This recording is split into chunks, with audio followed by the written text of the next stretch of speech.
नमस्कार दोस्तों, मेरा नाम है डॉक्टर कौशिक चौधरी और मैं आपके सामने लेकर आया हूँ एक यूट्यूब चैनल जिसका नाम है KC consciousness, Kaushik Chaudhary consciousness. आज इस वीडियो के जरिए हम इस यूट्यूब चैनल में एक नया सेक्शन शुरू करने जा रहे हैं एस्ट्रोफिजिक्स का। ये एक प्लेलिस्ट होगा जिसमें एस्ट्रोफिजिक्स के सब्जेक्ट पर के सारे वीडियोज़ को अपलोड किया जाएगा और इन वीडियोज़ में हम चर्चा करेंगे ब्रह्मांड के अलग अलग मॉडल्स की, धर्मों के आधार ब्रह्मांड का मॉडल, धर्म ग्रंथों के आधार पर ब्रह्मांड का मॉडल और सबसे ज़्यादा आधुनिक विज्ञान की खोजों के आधार पर ब्रह्मांड का मॉडल। तो आज इस पहले वीडियो में हम जिस विषय पर चर्चा करेंगे वो है दो सर्वलोकप्रिय ब्रह्मांड के मॉडल। एक वेदांत का ब्रह्मांड का मॉडल यानी कि हिंदू धर्म और हिंदू शास्त्रों के मुताबिक ब्रह्मांड का मॉडल, और एक पश्चिम के आधुनिक विज्ञान के अनुसार ब्रह्मांड का मॉडल। क्या साम्यताएं हैं इन दोनों में, क्या भिन्नताएं हैं, कहाँ ये मॉडल्स एक दूसरे को एग्री करते हैं, कहाँ ये एक दूसरे को अपोज करते हैं, हम आज इस वीडियो में देखेंगे और जांचेंगे।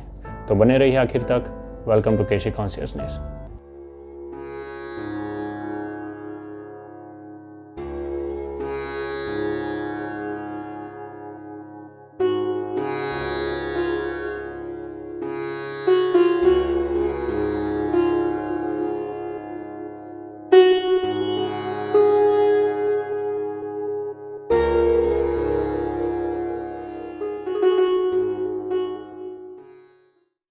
ब्रह्मांड का मॉडल हिंदू सभ्यता के अनुसार, वेदों के अनुसार, उपनिषदों के अनुसार एक ज्योतिर्मय पिंड के अस्तित्व से शुरू होता है।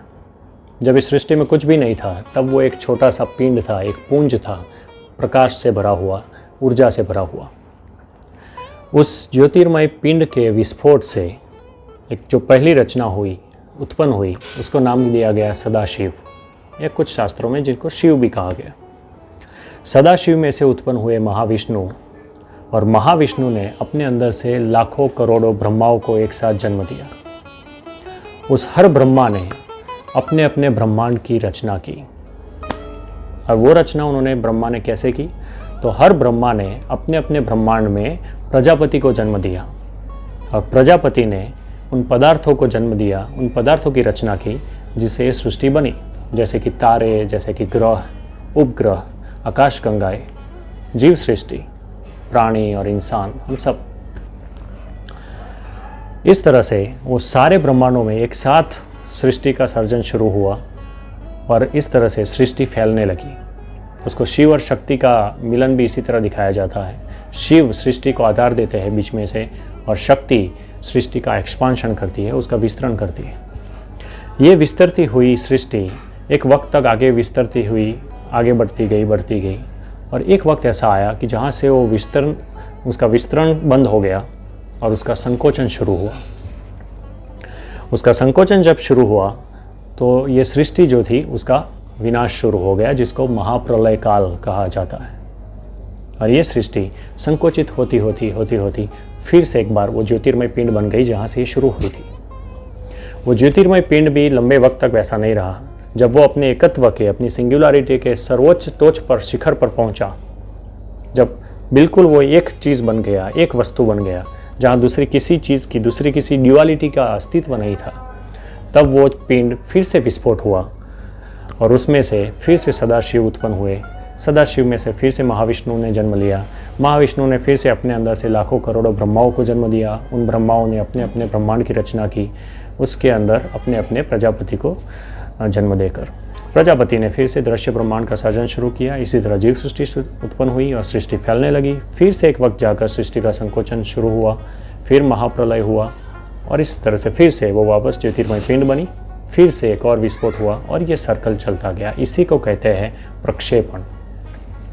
तो हमारे हिंदू शास्त्रों के अनुसार ये जो सृष्टि है, ये जो अस्तित्व है हमारा, वो कोई सर्जन नहीं है, यानी कि उसको किसी एक भगवान ने ऊपर बैठकर उसको सर्जित नहीं किया है। कि जैसे कि नॉन हिंदू रिलीजन जितने भी हैं, नॉन हिंदू ओरिजिन के जितने भी रिलीजन हैं, उसमें ये कहा जाता है कि पहले दिन भगवान ने ये बनाया, दूसरे दिन वो बनाया, तीसरे दिन वो बनाया।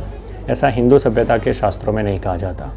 यहाँ पर हमारा अस्तित्व एक प्रक्षेपण है जो हर चक्राकार गति में, हर एक कल्प के बाद वो फिर से शुरू होता है। कल्प तो फिर क्या है, तो वो एक पिंड के एक विस्फोट से दोबारा उसके पिंड के विस्फोट होने तक का जो वक्त है उसको एक कल्प कहा गया है। एक कल्प में ब्रह्मा का एक दिन और एक रात आता है, ब्रह्मा का एक दिन मतलब क्या? तो जब महाविष्णु ने अपने अंदर से ब्रह्माओं को जन्म दिया और उन ब्रह्माओं ने अपने अपने ब्रह्मांड की रचना की, और जब प्रजापति ने उसमें सर्जन शुरू किया तो प्रकाश की उत्पत्ति हुई। और ये जीव सृष्टि और ये सब कुछ प्रकाश की उत्पत्ति से ही उत्पन्न हुए। जब प्रकाश अस्तित्व में था, जैसे कि आज है हमारे अस्तित्व में, जिसमें हम जी रहे हैं इस वक्त, वो काल, उसको कहा गया ब्रह्मा का दिन, दिवस, क्योंकि वहाँ पे प्रकाश हाजिर है। जब सृष्टि का और ब्रह्मांडों का संकोचन शुरू हुआ तब वो प्रकाश कैद होने लगा, जैसे कि आगे हम जानेंगे फिजिक्स में ब्लैक होल के अंदर होता है। जब वो संकोचन शुरू हुआ तो प्रकाश कैद होने लगा और वहाँ पर अंधेरा छालने लगा, महाप्रलय काल का। और इसीलिए वो जो अंधेरे का काल है उसको कहा गया ब्रह्मा की रात। और वो रात कब खत्म होती है? जब वापस फुल फॉर्म एक ज्योतिर्मय पिंड वापस बन जाता है तब। तो इस तरह से एक कल्प का काल होता है, एक ब्रह्मा का एक दिन और ब्रह्मा की एक रात, यानी कि एक कल्प। फिर दूसरा कल्प शुरू होता है ब्रह्मा के नए दिन के साथ। ये हमारे हिंदू धर्म का, हिंदू शास्त्रों का, वेदों और उपनिषदों का सृष्टि का मॉडल है।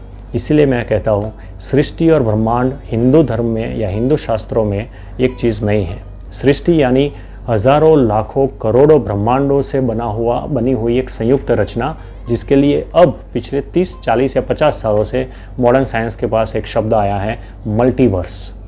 यूनिवर्स यानी ब्रह्मांड, यानी कि एक रचना। मल्टीवर्स यानी ऐसे ब्रह्मांड, अनेक ब्रह्मांडों की जो एक संयुक्त रचना बनती है, वो मल्टीवर्स। तो मल्टीवर्स जो है वो हमारी सृष्टि के इक्वल वर्ड है, वो उसका सिमिलर वर्ड है। तो ये था हिंदू सभ्यता का और वेदों और उपनिषदों के अनुसार ब्रह्मांड का मॉडल। अब बात करते हैं मॉडर्न साइंस के अनुसार ब्रह्मांड या सृष्टि के मॉडल की।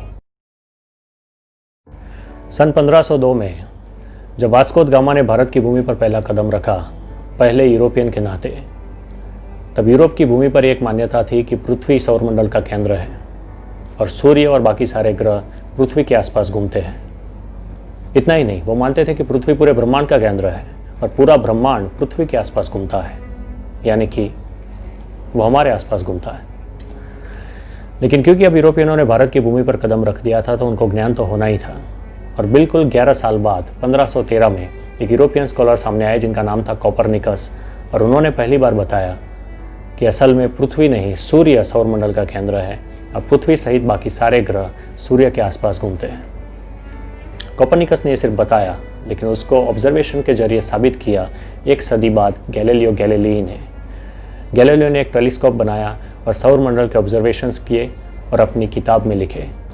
लेकिन अपनी उसी किताब के चलते गैलीलियो का रोमन कैथोलिक चर्च के साथ संघर्ष शुरू हो गया।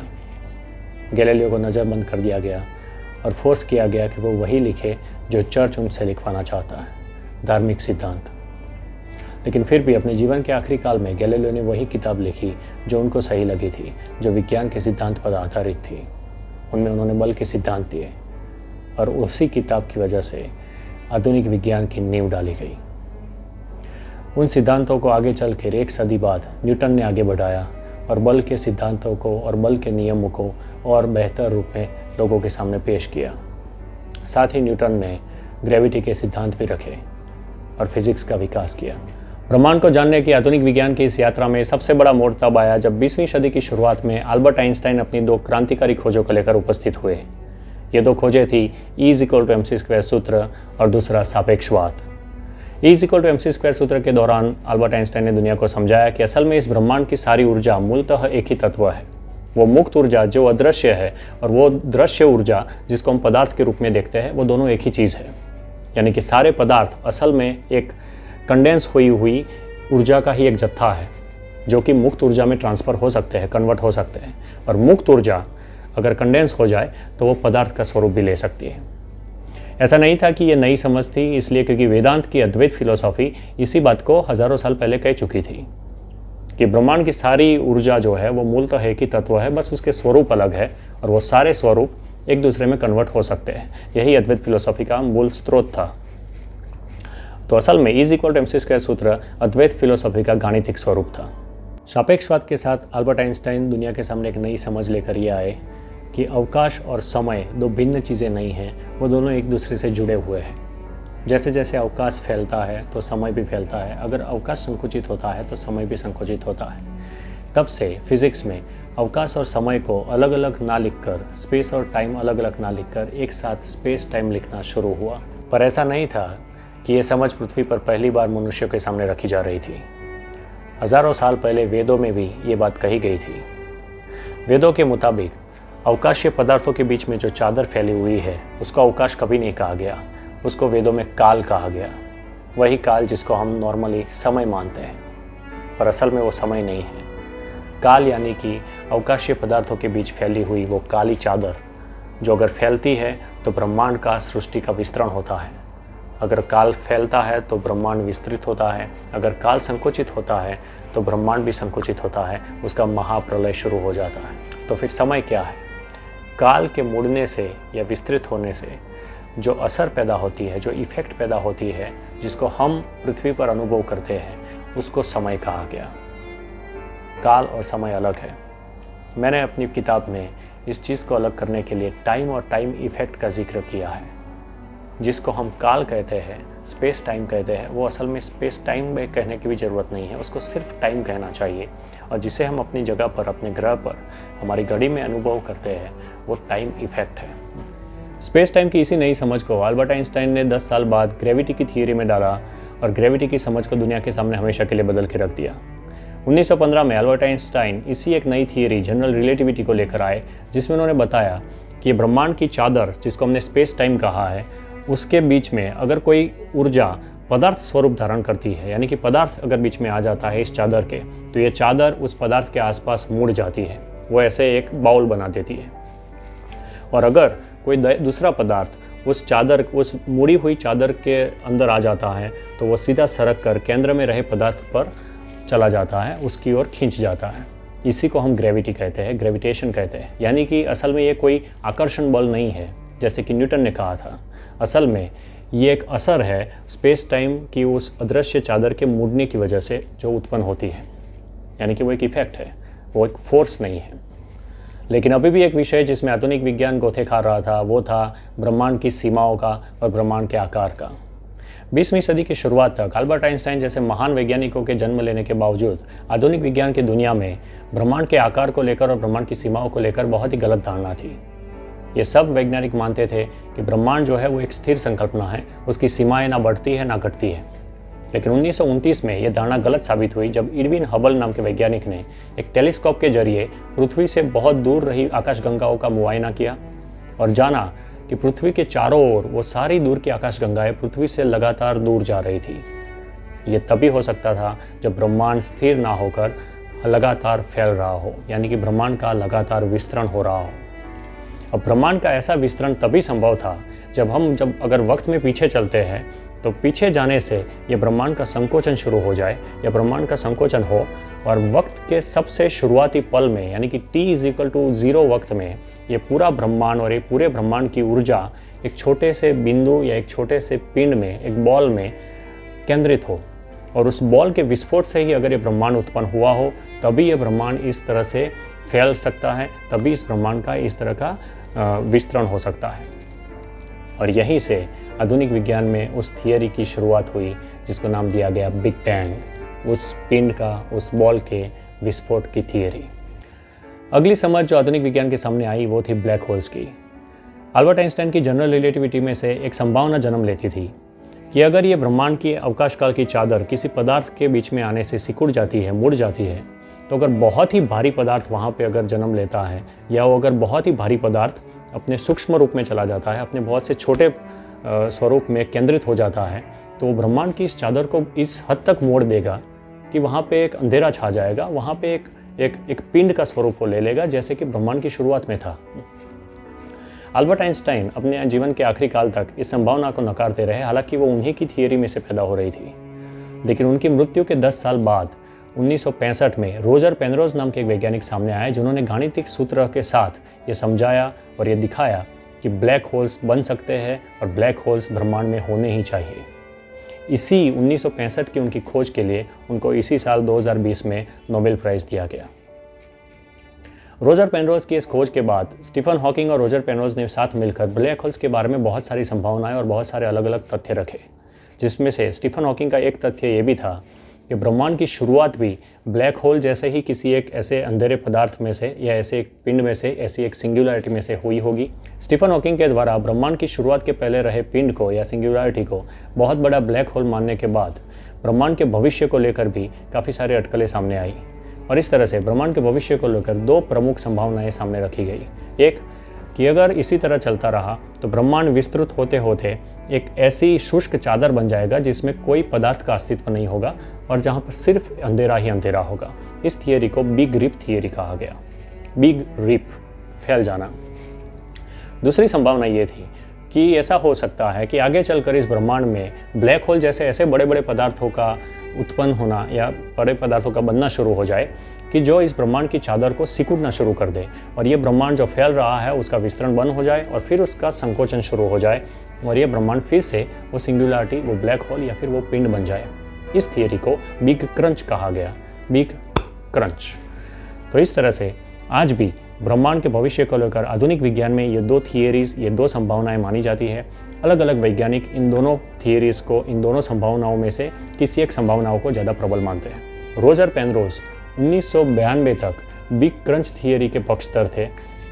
वो कहते थे और उनका मानना था कि ये ब्रह्मांड विस्तृत नहीं होगा, असल में ये बिग क्रंच करना शुरू कर जाएगा, वो संकोचन उसका शुरू हो जाएगा और वो वापस सिंगुलरिटी की ओर जाएगा, यानी कि बिग क्रंच थियरी ही ब्रह्मांड का भविष्य है। लेकिन इसके बाद एक नई खोज सामने आई जिसमें ये पता चला कि ब्रह्मांड का ये जो विस्तरण है वो सिर्फ ना बढ़ रहा है बल्कि वो प्रवेगी गति से बढ़ रहा है, यानी कि वो एक्सेलरेशन है। यानी कि आज ब्रह्मांड की विस्तृत होने की जो गति है उससे कल ये गति और बढ़ जाएगी और आने वाले उसके बाद के कल में ये और ज़्यादा बढ़ जाएगी, यानी कि हर रोज़ ब्रह्मांड की विस्तरण की गति बढ़ रही है। अब ये बहुत ही भयानक फाइंडिंग था जो बिग क्रंच थियरी को बिल्कुल ही इम्पॉसिबल बना देता था कि एक ब्रह्मांड अगर ना सिर्फ फैल रहा है बल्कि एक्सेलरेशन के साथ फैल रहा है, मतलब उसको संकोचने वाला कोई तत्व, कोई पदार्थ या कोई ऐसी शक्ति हाजिर ही नहीं है ब्रह्मांड में, तो इसका बिग क्रंच हो ही नहीं सकता, ये बिग रिप ही होगा। और तब जाकर रोजर पेनरोज ने भी अपनी मान्यता में सुधार किया और वो फिर एक नया मॉडल लेकर आए जिसको उन्होंने नाम दिया conformal cyclic Cosmos. Roger Penrose का कॉन्फॉर्मल साइक्लिक कॉस्मोस मॉडल, जिसको CCC मॉडल भी कहा जाता है, वो 2005 में रिलीज किया गया। यह आधुनिक विज्ञान की पहली ऐसी थियरी थी जिसमें वेदांत की कल्प की थियरी को मान्यता दी गई, लेकिन कुछ अलग अंदाज में। एक तरफ जहाँ वेदांत में कल्प ब्रह्मांड के एक संपूर्ण विस्तरण और फिर एक संपूर्ण संकोचन के काल का कुल मिलाकर का वक्त था, टोटल समय था, वहीं पर CCC मॉडल में ब्रह्मांड के संकोचन की कोई बात नहीं थी। रोजर पेनरोज की CCC मॉडल में ब्रह्मांड का विस्तरण हमेशा जारी रहता है, वो लगातार होता ही रहता है, लेकिन उसी विस्तरण में एक के बाद एक होने वाले बिग बैंग और एक के बाद एक आने वाले कल्प की बात है, जिसको अंग्रेजी में ईओन्स कहा गया है। CCC मॉडल की थियरी समझने में थोड़ी मुश्किल है, लेकिन फिर भी हम मोटे मोटे तौर पर उसे इस तरह समझा सकते हैं कि ब्रह्मांड के अतिशय विस्तरण में या ब्रह्मांड के सबसे आखिरी काल में कद का मापदंड चला जाता है। कद यानी कि स्केल। उसको हम कुछ इस तरह समझ सकते हैं कि एक टेबल पर एक छोटा सा चेस बोर्ड रखा हुआ है और बिल्कुल उसी आकार का और उसी कलर का एक चेस बोर्ड एक बहुत बड़े बगीचे में भी बना हुआ है। लेकिन अगर उस बगीचे में बने चेस बोर्ड को हम आकाश में दूर से देखेंगे तो वो भी हमें उतना ही दिखेगा जितना कि हमारा टेबल पर रखा हुआ चेस बोर्ड है। कुछ ऐसा ही होता है CCC मॉडल में ब्रह्मांड के आखिरी काल में। जैसे कि अगर हमारा आज का जो ब्रह्मांड है वो जब अपना महत्तम विस्तरण धारण कर लेगा तब पदार्थ का अस्तित्व नहीं रहेगा, लेकिन वो जो महत्तम विस्तृत ब्रह्मांड होगा वही आने वाले ब्रह्मांड के लिए बिग बैंग मटेरियल सप्लाई करेगा, यानी कि बिग बैंग का मटेरियल साबित होगा। इसका मतलब क्या हुआ? मतलब वो जो महत्तम विस्तृत ब्रह्मांड है उसमें जो भी ऊर्जा होगी वही ऊर्जा हमारे बाद के ब्रह्मांड वाले जो साइंटिस्ट आएंगे वो ये कहेंगे कि हमारा जो महत्तम विस्तृत ब्रह्मांड था उसमें जो ऊर्जा थी वही बिग बैंग के पहले जो वो पिंड हम जिसको कहते हैं उसकी ऊर्जा है। यानी कि हमारा महत्तम विस्तृत ब्रह्मांड उनके लिए पिंड होगा, सिंगुलरिटी होगा। तो समझने में और विजुलाइज करने में या कल्पना करने में ये मॉडल काफ़ी मुश्किल है, लेकिन फिर भी फिज़िक्स और मैथमेटिक्स के काफ़ी थियरम उसको एग्री करते हैं, इसलिए अभी भी ये काफ़ी पॉसिबल फ्यूचर माना जाता है या एक पॉसिबल मॉडल माना जाता है ब्रह्मांड का। तो ये था हमारा आधुनिक विज्ञान और वेदांत का ब्रह्मांड का मॉडल और उसकी कंपैरिजन। तो एक तरफ से काफ़ी ज़्यादा सिमिलरिटीज़ होने के बावजूद आखिर में हम यहाँ पर मूल भेद देखते हैं इस पूरे दोनों मॉडल्स में कि जहाँ एक तरफ वेदांत ब्रह्मांड के महत्तम विस्तरण के बाद उसकी संकोचन की बात करता है, वहीं पर आधुनिक विज्ञान, क्योंकि आज विस्तरण जो है ब्रह्मांड का वो काफ़ी एक्सेलरेशन के साथ हो रहा है, प्रवेगी गति से हो रहा है, इसलिए आज बिग क्रंच को यानी कि ब्रह्मांड की संकोचन को एक तरह से इम्पॉसिबल देखता है। और इसीलिए वो एक ऐसी थियरी और एक ऐसे मॉडल के साथ सामने आया हुआ है, CCC मॉडल जिसकी बात हमने की, जिसमें कल्प जो है या बिग बैंग जो है वो विस्तरण में ही, ब्रह्मांड के विस्तरण के साथ ही एक के बाद एक आते जाते हैं, और हर ब्रह्मांड का पिछला विस्तरण उसके आने वाले ब्रह्मांड के कल्प के लिए बिग बैंग मटेरियल के रूप में साबित होता है, या बिग बैंग मटेरियल के रूप में वो उसका काम करता है। तो यहाँ से 3 पॉसिबिलिटीज़ है। पहली पॉसिबिलिटी ये कि हो सकता है वेदांत गलत हो, जहाँ पर वो कहता है कि ब्रह्मांड का आगे चल के संकोचन शुरू होगा। हो सकता है वो ना हो, और आधुनिक विज्ञान सही हो कि इस ब्रह्मांड का संकोचन शुरू हो ही नहीं सकता, ये ऐसे ही विस्तृत होता रहेगा। दूसरी पॉसिबिलिटीज़, हो सकता है हमने वेदांत को गलत इंटरप्रेट किया हो, और असल में वेदांत में भी ब्रह्मांड के संकोचन की कोई बात ही ना हो, वो भी ये कहता हो कि CCC मॉडल की तरह ब्रह्मांड के विस्तरण में ही एक के बाद एक कल्प आएंगे, और हम इस बात को समझ नहीं पाए या सही तरह से इंटरप्रेट नहीं कर पाए।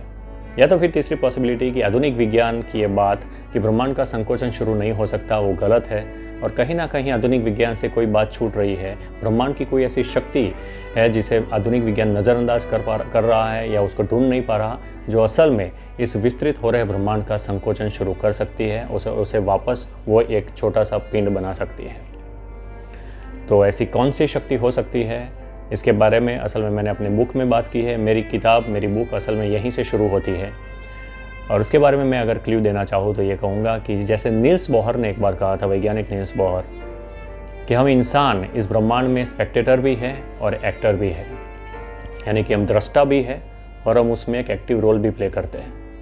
लेकिन आधुनिक विज्ञान में सिर्फ इंसान को एक स्पेक्टेटर के रूप में देखा गया है, यानी कि सिर्फ दृष्टा के रूप में ही उसे देखा गया है। हम सिर्फ दृष्टा के रूप में ही आधुनिक विज्ञान में इस ब्रह्मांड में क्या चल रहा है उसकी गतिविधियों को हम जांचने की कोशिश करते हैं। हमने अभी तक इस बात पर गौर नहीं किया कि असल में हम इंसान ही इस पूरे ब्रह्मांड की सबसे महान रचना है। हम इस ब्रह्मांड का सबसे बेस्ट आउटकम है, सबसे ज़्यादा एडवांस आउटकम। तो असल में हमारा रोल कुछ ना हो इस ब्रह्मांड में, ऐसा नहीं हो सकता। और हो सकता है कि असल में हम ही वो शक्ति हो जो इस ब्रह्मांड का संकोचन करने में सक्षम हो, और हमारा वो मोक्ष, इंसानों का मोक्ष, मनुष्य का मोक्ष असल में और कुछ नहीं, इस ब्रह्मांड का संकोचन करने के लिए ही एक व्यवस्था हो। इसी के लिए आगे बात करेंगे, आने वाले वीडियोस में बात करते रहेंगे। हमारे पास वक्त ही वक्त है, किताब में मैं लिख चुका हूँ, यहाँ पर डिस्कस करेंगे। आज के वीडियो में इतना ही। अगर आपको हमारा ये वीडियो पसंद आया तो हमें ज़रूर बताइए लाइक बटन पर क्लिक करके, और अगर आप चाहते हैं कि जब भी इस चैनल पर इस तरह के वीडियोस डाले जाए, अपलोड किए जाए, तब सबसे पहले आपको पता चले अपने ईमेल के इनबॉक्स में, तो इस चैनल को सब्सक्राइब कर दीजिए और इसे शेयर भी कीजिए। Thank you very much, have a nice time, see you next time, thank you.